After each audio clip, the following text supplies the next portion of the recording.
and welcome back to the Reading Corner. I'm your host, Renee, and I am here for you every Wednesday reading stories in the public domain. Currently, we are reading through Carmilla, beautiful book, produced by Arcturus, which is a publishing house in the UK. If you haven't watched the previous Carmilla episodes, go back and finish them or read them first, because we are on the conclusion, so you'll have missed the entire story so far.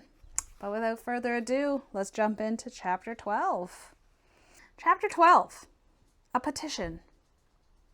Then we are to lose Madame la Comtesse, but I hope only for a few hours, I said, with a low bow. It may be that only, or it may be a few weeks. It was very unlucky, his speaking to me now just as he did. Do you now know me? I assured her I did not. You shall know me, she said, but not at present. We are older and better friends than perhaps you suspect. I cannot yet declare myself.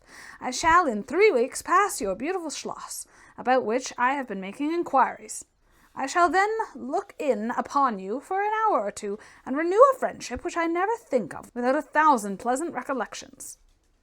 This moment a piece of news had reached me like a thunderbolt.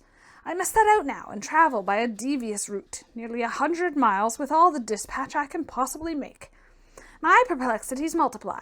I am only deterred by the compulsory reserve I practice as to my name from making a very singular request of you. My poor child has not quite recovered her strength. Her horse fell with her at a hunt which she had ridden out to witness. Her nerves have not yet recovered the shock, and our physician says that she must on no account exert herself for some time to come. We came here in consequence by very easy stages, hardly 6 leagues a day. I must now travel day and night on a mission of life and death, a mission the critical and momentous nature of which I shall be able to explain to you when we meet, as I hope we shall in a few weeks, without the necessity of any concealment. She went on to make her petition, and it was in the tone of a person from whom such a request amounted to conferring rather than seeking a favour. It was only in manner, and as it seemed quite unconsciously. Then the terms in which it was expressed, nothing could be more depreciatory. It was simply that I would consent to take charge of her daughter during her absence. This was, all things considered, a strange, not to say an audacious request. She in some sort disarmed me by stating and admitting everything that could be urged against it, and throwing herself entirely upon my chivalry. At the same moment, by a fatality that seems to have predetermined all that happened, my poor child came to my side, and in an undertone besought me to invite her new friend Milicara to pay us a visit. She had just been sounding her, and thought if her mamma would allow her, she would like it extremely. At another time I should have told her to wait a little, until at least we knew who they were. But I had not a moment to think in. The 2 ladies assailed me together, and I must confess the refined and beautiful face of the young lady, about which there was something extremely engaging, as well as the elegance and fire of high birth, determined me. And quite overpowered, I submitted, and undertook too easily the care of the young lady whom her mother called Milicara. The Countess beckoned to her daughter, who listened with grave attention while she told her in general terms how suddenly and peremptorily she had been summoned, and also of the arrangements she had made for her under my care, adding that I was one of her earliest and most valued friends. I made, of course, such speeches as the case seemed to call for, and found myself on reflection in a position which I did not half like. The gentleman in black returned and very ceremoniously conducted the lady from the room.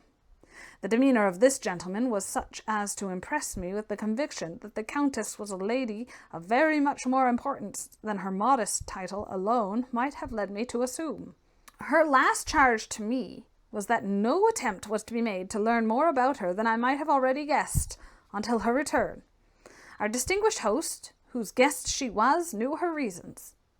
But here, she said, neither I nor my daughter could safely remain for more than a day. I removed my mask imprudently for a moment about an hour ago, and too late I fancied you saw me, so I resolved to seek an opportunity of talking a little to you.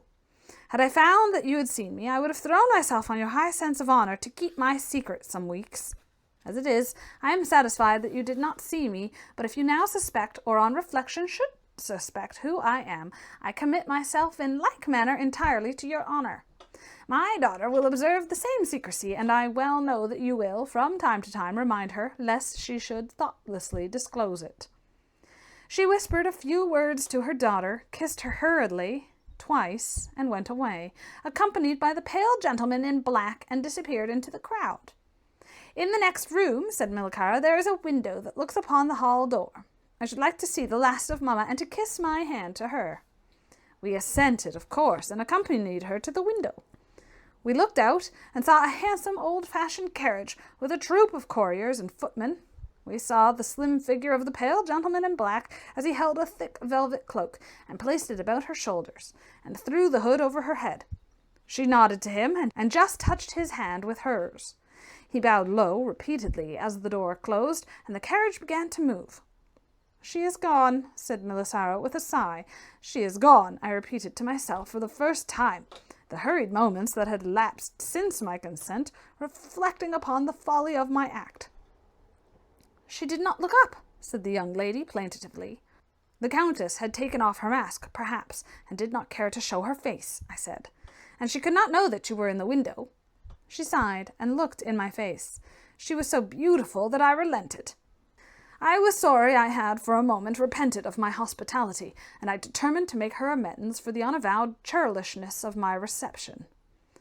The young lady, replacing her mask, joined my ward in persuading me to return to the grounds, where the concert was soon to be renewed. We did so, and walked up and down the terrace that lies under the castle windows. Millikara became very intimate with us, and amused us with lively descriptions and stories of most of the great people whom we saw upon the terrace. I liked her more and more every minute. Her gossip, without being ill-natured, was extremely diverting to me, who had been so long out of the great world. I thought what life she would give to our sometimes lonely evenings at home. This ball was not over until the morning sun had almost reached the horizon. It pleased the Grand Duke to dance till then, so loyal people could not go away or think of bed.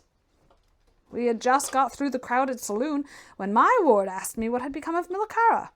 I thought she had been at her side, and she fancied she was by mine. The fact was, we had lost her. All my efforts to find her were vain. I feared that she had mistaken, in the confusion of momentary separation from us, other people for her new friends, and had possibly pursued and lost them in the extensive grounds which were thrown open to us. Now, in its full force, I recognized a new folly in my having undertaken the charge of a young lady without so much as knowing her name, and fettered as I was by promises of the reasons for imposing which I knew nothing. I could not even point my inquiries by saying that the missing young lady was the daughter of the Countess who had taken her departure a few hours before.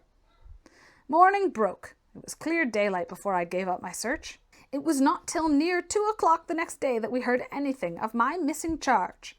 At about that time a servant knocked at my niece's door to say that he had been earnestly requested by a young lady, who appeared to be in great distress, to make out where she could find the General Baron Spielsdorf, and the young lady his daughter, in whose charge she had been left by her mother.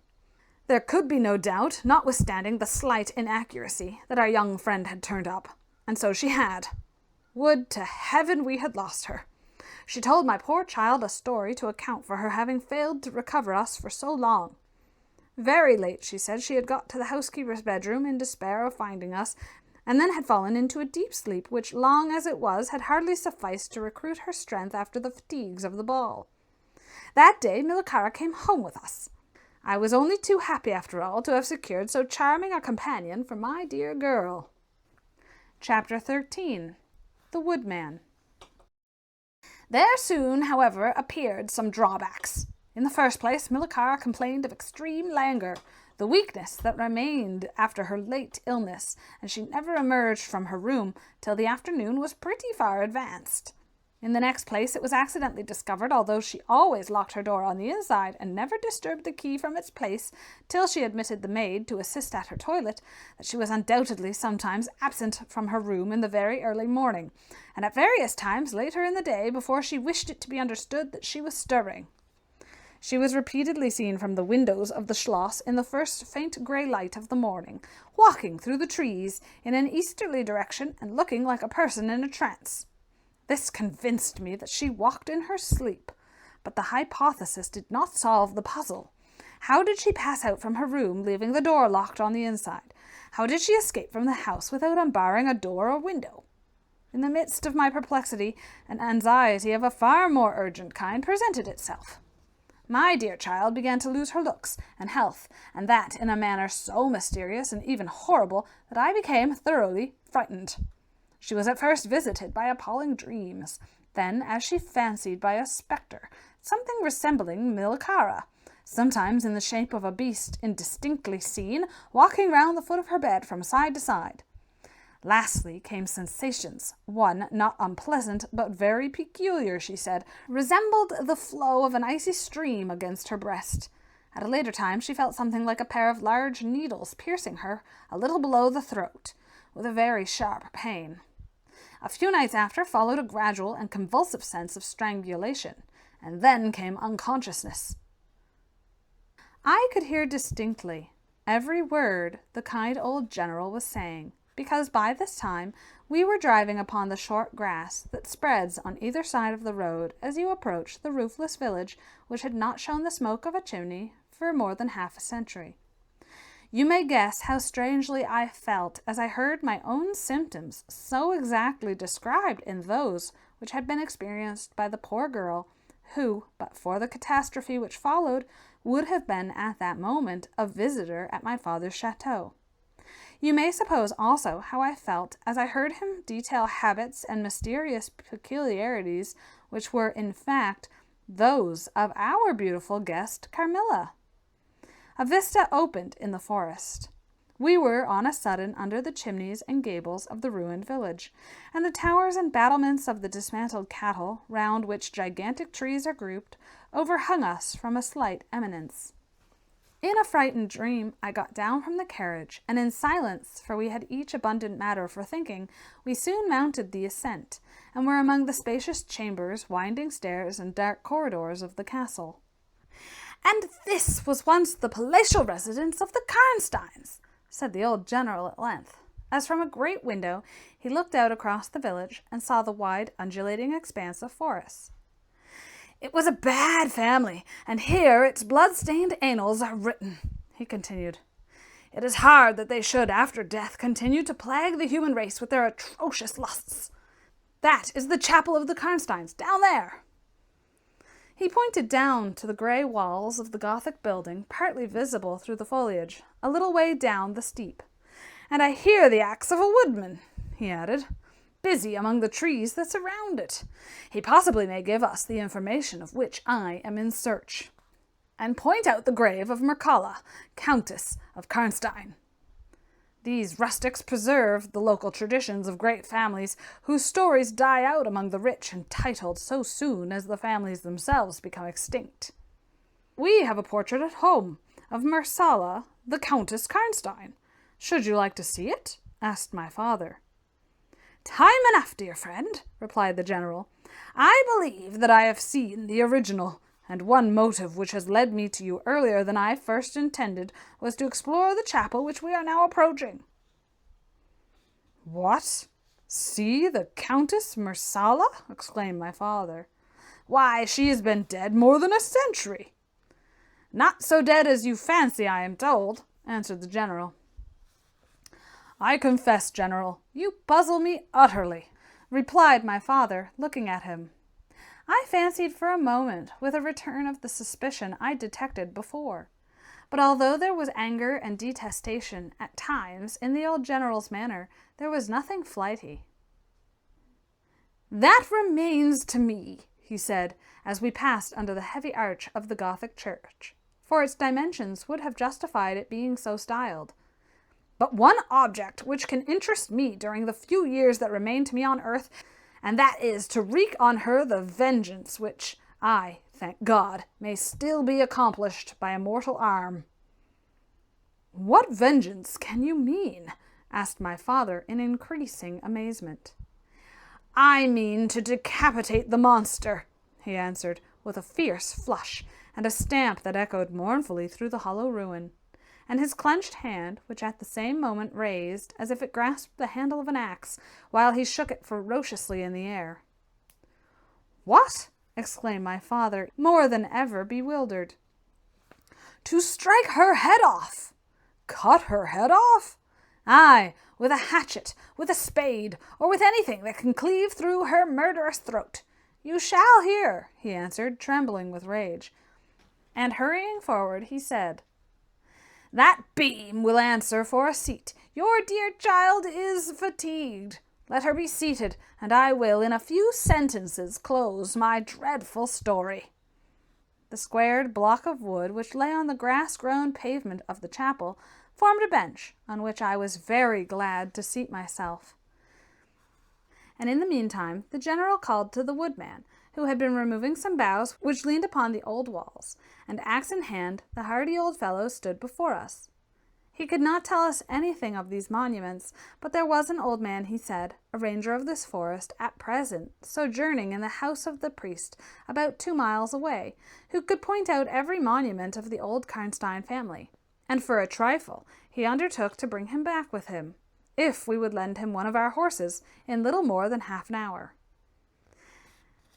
"Have you been long employed about this forest?" asked my father of the old man. "I've been a woodman here before," he answered, in his patois, "under the forester, all my days. So has my father before me, and so on, as many generations as I can count up. I could show you the very house in the village here in which my ancestors lived." "How came the village to be deserted?" asked the general. "It was troubled by revenants, sir. Several were tracked to their graves there, detected by the usual tests, and extinguished in the usual ways, by decapitation, by the stake, and by burning, but not until many of the villagers were killed." "But after all these proceedings, according to law," he continued, "so many graves opened, and so many vampires deprived of their horrible animation, the village was not relieved. But a Moravian nobleman, who happened to be travelling this way, heard how matters were, and being skilled, as many people are in his country, in such affairs, he offered to deliver the village from its tormentor. He did so thus. There being a bright moon that night, he ascended, shortly after sunset, the towers of the chapel here, from whence he could distinctly see the churchyard beneath him. You can see it from that window. From this point he watched until he saw the vampires come out of his grave, and place near it with the linen clothes in which he had been folded, and then glide away toward the village to plague its inhabitants. The stranger, having seen all this, came down from the steeple, took the linen wrappings of the vampire, and carried them up to the top of the tower, which he again mounted. When the vampire returned from his prowlings and missed his clothes, he cried furiously to the Moravian, whom he saw at the summit of the tower, and who in reply beckoned him to ascend and take him.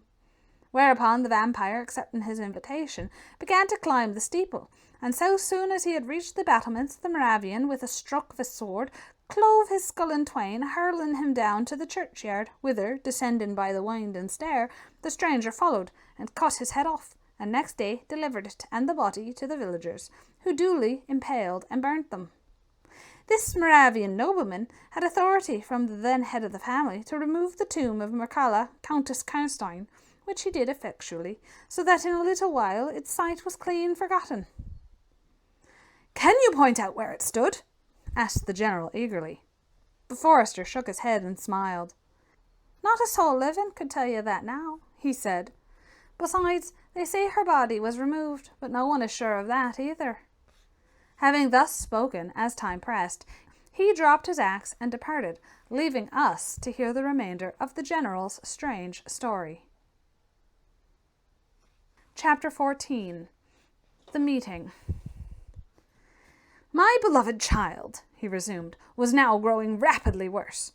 The physician who attended her had failed to produce the slightest impression on her disease, for such I then supposed it to be. He saw my alarm and suggested a consultation. I called in an abler physician from Gratz. Several days elapsed before he arrived. He was a good and pious as well as a learned man. Having seen my poor ward together, they withdrew to my library to confer and discuss. I, from the adjoining room where I awaited their summons, heard these two gentlemen's voices raised in something sharper than a strictly philosophical discussion. I knocked at the door and entered. I found the old physician from Gratz maintaining his theory. His rival was combating it with undisguised ridicule, accompanied with bursts of laughter. This unseemly manifestation subsided, and the altercation ended on my entrance. "Sir," said my first physician, "my learned brother seems to think that you want a conjurer, not a doctor." "Pardon me," said the old physician from Gratz, looking displeased. "I shall state my own view of the case in my own way another time. I grieve, Monsieur le General, that by my skill in science I can be of no use. Before I go, I shall do myself the honor to suggest something to you." He seemed thoughtful, and sat down at a table and began to write. Profoundly disappointed, I made my bow, and as I turned to go, the other doctor pointed over his shoulder to his companion who was writing, and then, with a shrug, significantly touched his forehead. This consultation, then, left me precisely where I was. I walked out into the grounds, all but distracted. The doctor from Gratz, in 10 or 15 minutes, overtook me. He apologized for having followed me, but said that he could not conscientiously take his leave without a few words more. He told me that he could not be mistaken. No natural disease exhibited the same symptoms, and that death was already very near. There remained, however, a day or possibly 2 of life. If the fatal seizure were at once arrested with great care and skill, her strength might possibly return. But all hung now upon the confines of the irrevocable. One more assault might extinguish the last spark of vitality, which is every moment ready to die. "And what is the nature of the seizure you speak of?" I entreated. "I have stated all fully in this note, which I place in your hands upon the distinct condition that you send for the nearest clergyman and open my letter in his presence, and on no account read it till he is with you. You would despise it else, and it is a matter of life and death.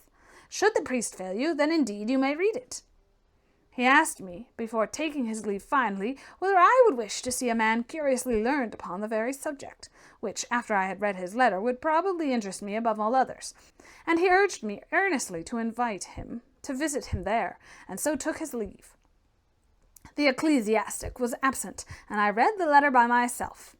At another time, or in another case, it might have excited my ridicule, but into what quackeries will not people rush for a last chance, where all accustomed means have failed, and the life of a beloved object is at stake? Nothing, you will say, could be more absurd than the learned man's letter. It was monstrous enough to have consigned him to a madhouse.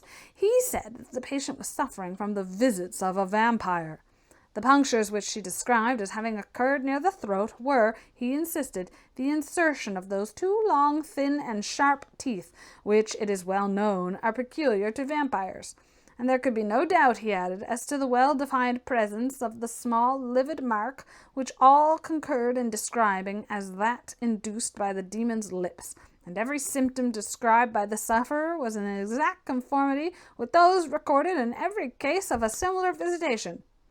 Being myself wholly skeptical as to the existence of any such portent as a vampire, the supernatural theory of the good doctor furnished, in my opinion, but another instance of learning and intelligence oddly associated with some one hallucination.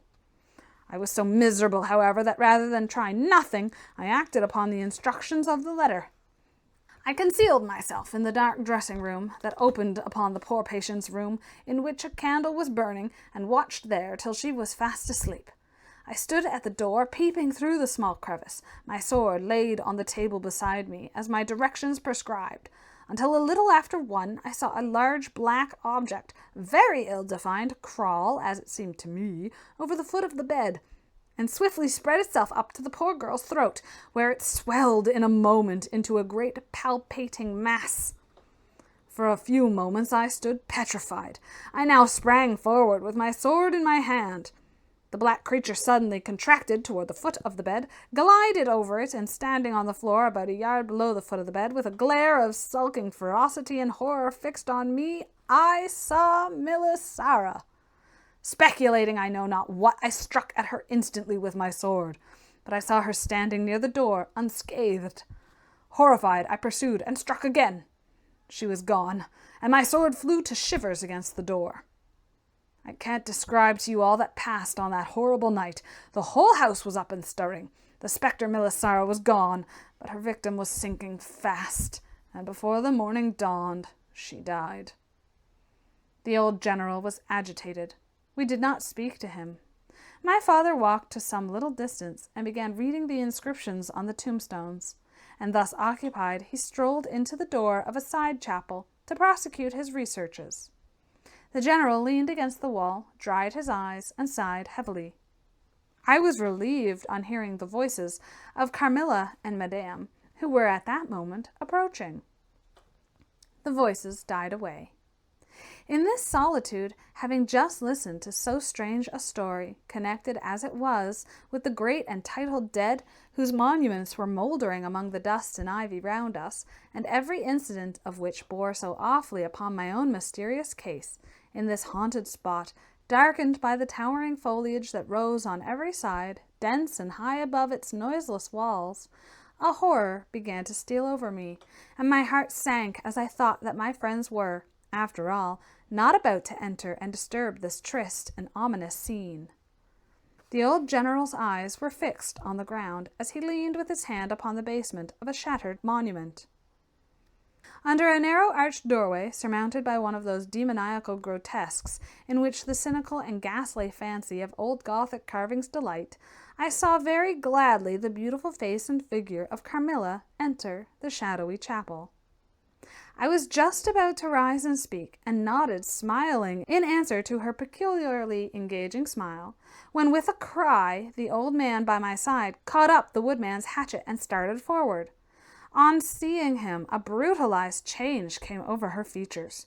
It was an instantaneous and horrible transformation, as she made a crouching step backwards. Before I could utter a scream, he struck at her with all his force, but she dived under his blow, and unscathed caught him in her tiny grasp by the wrist. He struggled for a moment to release his arm, but his hand opened, and the axe fell to the ground, and the girl was gone. He staggered against the wall, his grey hair stood upon his head, and a moisture shone over his face, as if he were at the point of death. The frightful scene had passed in a moment. The first thing I recollect after is Madame standing before me and impatiently repeating again and again the question, "Where is Mademoiselle Carmilla?" I answered at length, "I don't know. I can't tell. She went there." And I pointed to the door through which Madame had just entered. "Only a minute or two since." "But I have been standing there in the passage ever since Mademoiselle Carmilla entered. She did not return." She then began to call Carmilla through every door and passage and from the windows, but no answer came. "She called herself Carmilla?" asked the general, still agitated. "Carmilla, yes," I answered. "Aye," he said, "that is Milasara. That is the same person who long ago was called Mircalla. Countess Karnstein. Depart from this accursed ground, my poor child, as quickly as you can. Drive to the clergyman's house, and stay there till we come. Begone! May you never behold Carmilla more. You will not find her here." Chapter 15. Ordeal and Execution. As he spoke, one of the strangest-looking men I ever beheld entered the chapel at the door through which Carmilla had made her entrance and her exit. He was tall, narrow-chested, stooping with high shoulders, and dressed in black. His face was brown and dried in with deep furrows. He wore an oddly shaped hat with a broad leaf. His hair, long and grizzled, hung on his shoulders.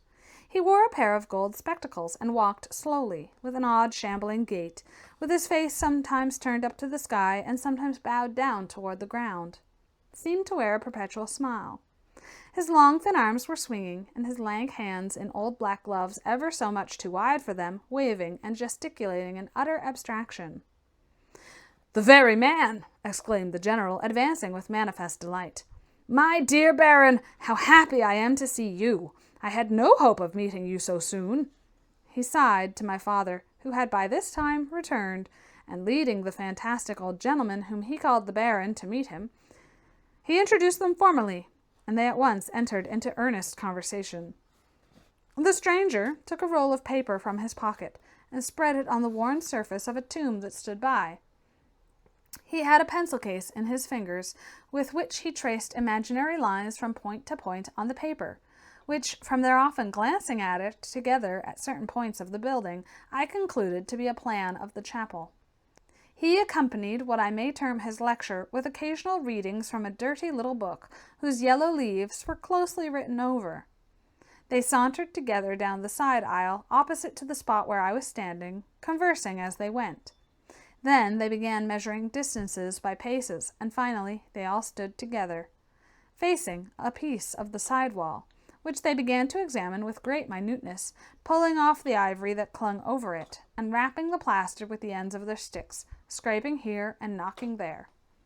At length they ascertained the existence of a broad marble tablet with letters carved in relief upon it.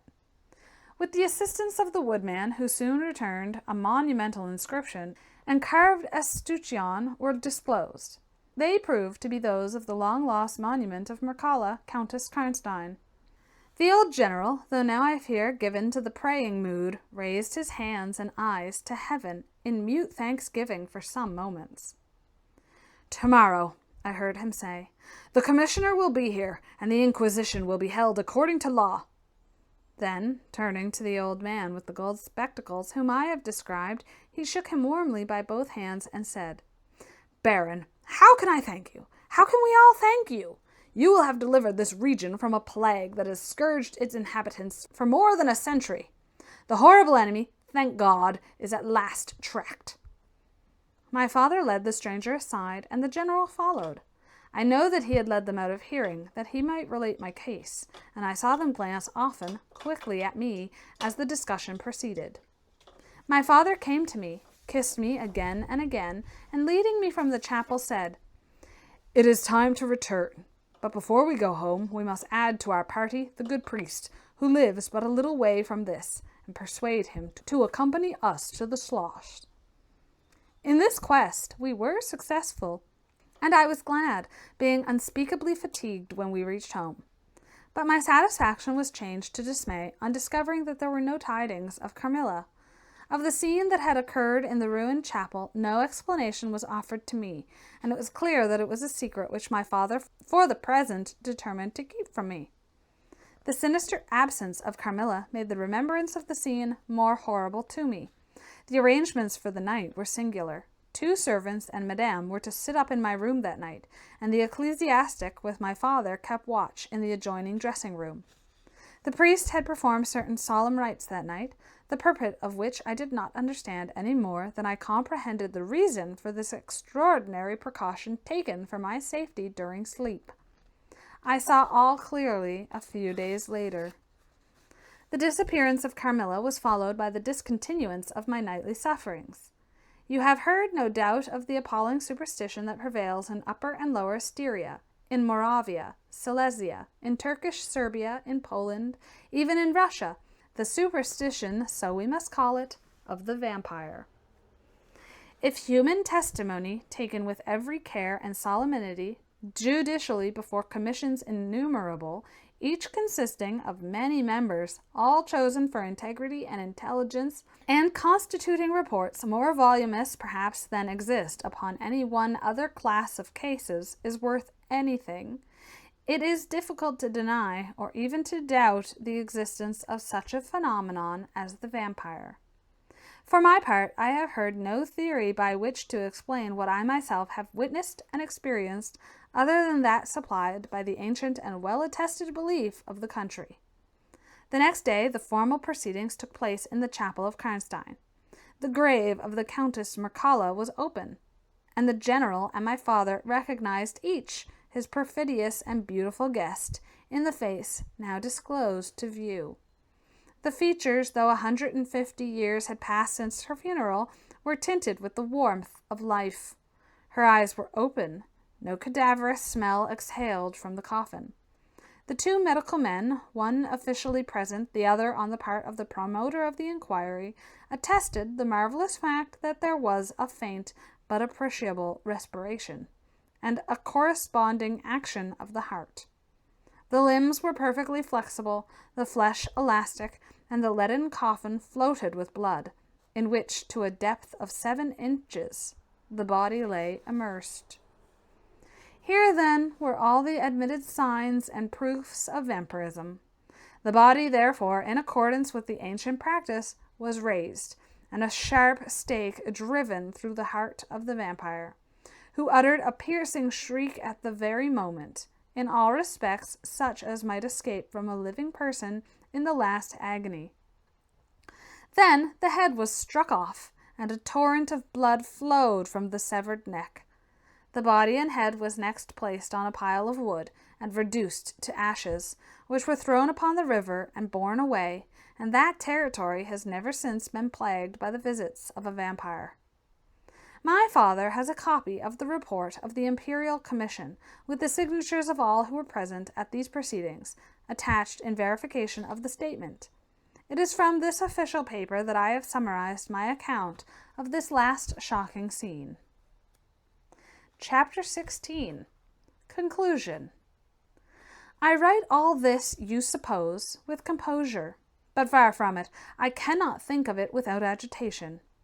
Nothing but your earnest desire so repeatedly expressed could have induced me to sit down to a task that has unstrung my nerves for months to come, and re-induced a shadow of the unspeakable horror which years after my deliverance continued to make my days and nights dreadful, and solitude insupportably terrific.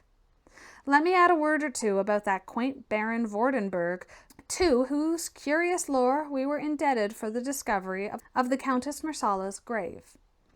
He had taken up his abode in Gratz, where, living upon a mere pittance, which was all that remained to him of the once princely estates of his family in Upper Styria, he devoted himself to the minute and laborious investigation of the marvelously authenticated tradition of vampirism. He had at his fingers' ends all the great and little works upon the subject. Magia Posthuma, Felin de Mirabilis, Augustinus de Cura pro Mortiis, Philosophicae et Christianae, Cogitationes de Vampiris, by John Christopher Herrenberg, and 1,000 others, among which I remember only a few of those which he lent my father. He had a voluminous digest of all the judicial cases, from which he had extracted a system of principles that appear to govern, some always and others occasionally only, the condition of the vampire. I may mention in passing that the deadly pallor attributed to that sort of revenants is a mere melodramatic fiction. They present in the grave, and when they show themselves in human society, the appearance of healthy life. When disclosed to light in their coffins, they exhibit all the symptoms that are enumerated as those which proved the vampire life of the long-dead Countess Karnstein. How they escape from their graves and return to them for certain hours every day without displacing the clay or leaving any trace of disturbance in the state of the coffin or the cerements has always been admitted to be utterly inexplicable. The amphibious existence of the vampire is sustained by daily renewed slumber in the grave. Its horrible lust for living blood supplies the vigor of its waking existence. The vampire is prone to be fascinated with an engrossing vehemence, resembling the passion of love, by particular persons. In pursuit of these, it will exercise inexhaustible patience and stratagem, for access to a particular object may be obstructed in 100 ways. It will never desist until it has satiated its passion and drained the very life of its coveted victim. But it will, in these cases, husband and protract its murderous enjoyment with the refinement of an epicure, and heighten it by the gradual approaches of an artful courtship. In these cases, it seems to yearn for something like sympathy and consent. In ordinary ones, it goes direct to its object, overpowers with violence, and strangles and exhausts often at a single feast. The vampire is apparently subject in certain situations to special conditions. In the particular instance of which I have given you a relation, Mersala seemed to be limited to a name which, if not her real one, should at least reproduce, without the omission or addition of a single letter, those, as we say, anagrammatically, which compose it. Carmilla did this. So did Milicara. My father related to the Baron Vordenburg, who remained with us for 2 or 3 weeks after the expulsion of Carmilla, the story about the Moravian nobleman and the vampire at Karnstein churchyard, and then he asked the Baron how he had discovered the exact position of the long-concealed tomb of the Countess Mersala. The Baron's grotesque features puckered up into a mysterious smile. He looked down, still smiling, on his worn spectacle case and fumbled with it. Then, looking up, he said, "I have many journals and other papers written by that remarkable man. The most curious among them is one treating of the visit of which you speak to Karnstein. The tradition, of course, discolors and distorts a little. He might have been termed a Moravian nobleman, for he had changed his abode to that territory, and was, besides, a noble. But he was, in truth, a native of Upper Styria. It is enough to say that in very early youth he had been a passionate and favoured lover of the beautiful Mersala, Countess Karnstein. Her early death plunged him into inconsolable grief. It is the nature of vampires to increase and multiply, but according to an ascertained and ghostly law. Assume at starting a territory perfectly free from the pest. How does it begin, and how does it multiply itself? I will tell you. A person, more or less wicked, puts an end to himself. A suicide, under certain circumstances, becomes a vampire. That spectre visits living people in their slumbers. They die, and almost invariably in the grave develop into vampires. This happened to be the case of the beautiful Mersala, who was haunted by one of those demons. My ancestor Vordenberg, whose title I still bear, soon discovered this, and in the course of the studies to which he devoted himself learned a great deal more. Among other things, he concluded that suspicion of vampirism would probably fall, sooner or later, upon the dead countess, who in life had been his idol. He conceived a horror, be she what she might, of her remains being profaned by the outrage of a posthumous execution. He has left a curious paper to prove that the vampire, on its expulsion from its amphibious existence, is projected into a far more horrible life, and he resolved to save his once beloved Mersala from this. He adopted the stratagem of a journey here, and pretended removal of her remains and a real obliteration of her monument. When age had stolen upon him, and from the veil of years he looked back on the scenes he was leaving, he considered in a different spirit what he had done, and a horror took possession of him. He made the tracings and notes which have guided me to the very spot, and drew up a confession of the deception that he had practised. If he had intended any further action in the matter, death prevented him, and the hand of a remote descendant has, too late for many, directed the pursuit to the lair of the beast. We talked a little more, and among other things he said was this: one sign of the vampire is the power of the hand. The slender hand of Mersala closed like a vice of steel on the general's wrist when he raised the hatchet to strike. But its power is not confined to its grasp. It leaves a numbness in the limb it seizes, which is slowly, if ever, recovered from. The following spring, my father took me a tour through Italy. We remained away for more than a year. It was long before the terror of recent events subsided, and to this hour the image of Carmilla returns to memory with ambiguous alternations.